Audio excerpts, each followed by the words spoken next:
So, Disney have just released some amazing new insights into the Millennium Falcon attraction that's going to be coming to Disneyland and Walt Disney World, but we'll dive into it all up next.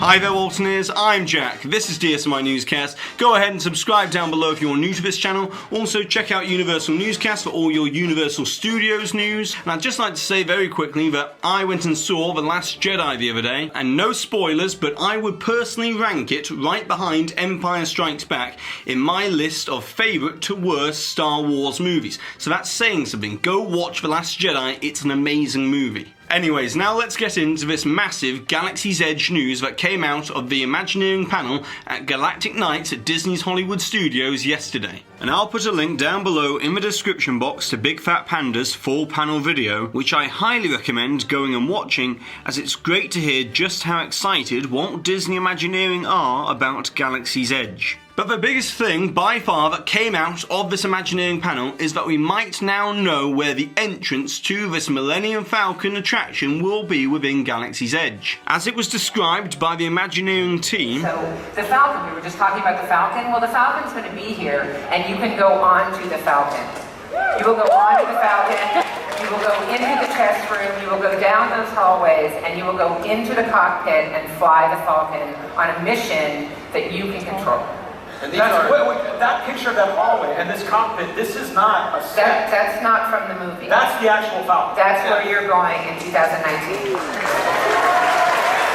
Now realistically, this does sound like you will actually be able to board this replica of the Millennium Falcon that will sit in front of the Falcon attraction building. And if we look at the concept art from 2016 compared to the new concept art released yesterday, we can see the addition of these two new signs, which might display the wait times for the ride. But if this is indeed what we're looking at as the entrance to the Millennium Falcon attraction, then this will be an incredible experience. As you enter this replica of the Millennium Falcon, and then the series of tunnels will lead you down into the show building, which is where the turntables are for the Millennium Falcon cockpits. But as you progress through these corridors, which Imagineering have clearly constructed in a remote warehouse somewhere to test the end experience, it's said that you won't be able to see any of the other guests in front of you in the queue entering their Falcon cockpits to begin their journey, which means it will feel like you've actually walked inside the Millennium Falcon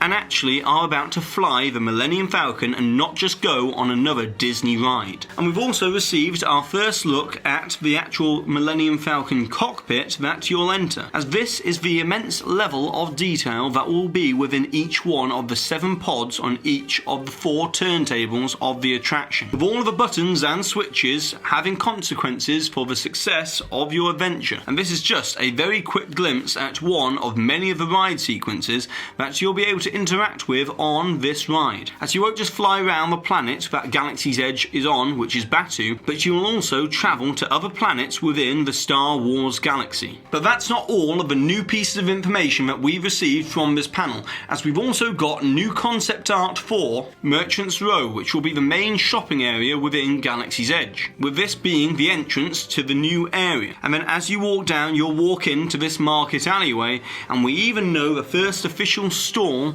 within the Merchants Row that will sell toys and will be called Toydarian. And as you can see, Imagineering have gone for a very real market vibe to these new stalls. But also at this Star Wars panel, we had confirmation that the land will be home to real life size X-Wings, which will be incredibly detailed and authentic, right down to the nuts and bolts that you'll see on the exterior of each one of the X-Wings. And also these curious tanks that we've seen in this previous piece of concept art from last year are actually the water fountains within the new land, which will have a type of interactivity as the water tank will bubble up as people use the water fountain. And lastly, to cap off all of this Star Wars Galaxy's Edge news, Disney have now taken down the construction walls at the end of Grand Avenue, which now means that guests will be able to take photos in front of the entrance tunnel that will lead into Galaxy's Edge at Disney's Hollywood Studios, with this huge photorealistic rendering of Galaxy's Edge to quickly become a very popular photo op within the studio's park. And on a very quick side note, I just want to let you all know that I'm going to be taking 2 weeks off over Christmas starting today, as the news does tend to slow around the holiday period, but rest assured I'll be back on January 2nd, 2018 with all new DSNY Newscast to lead us straight in to the new year. And obviously I'm not going to leave you guys hanging. If something major breaks over those 2 weeks off, I'll be coming back and sitting down here and delivering to you another brand new DSNY Newscast breaking news video if something major happens. But now, it's over to you, Waltoners. I would like to hear your very best suggestions for what you would like to see Disney name this Millennium Falcon attraction, whether it's realistic or the most creative name you can come up with. And of course, don't forget to put the timestamp of where the hidden Mickey appeared somewhere within this video, along with your suggestion to be in with a chance to win a DSNY Newscast pin. And congratulations to this Waltoner here for winning with this suggestion from the previous video where we were talking all about Disney buying 21st Century Fox. But as always, give this video a massive thumbs up if you really enjoyed it, as it really does help this channel out. And I've been Jack, you've been you, and I'll see you real soon.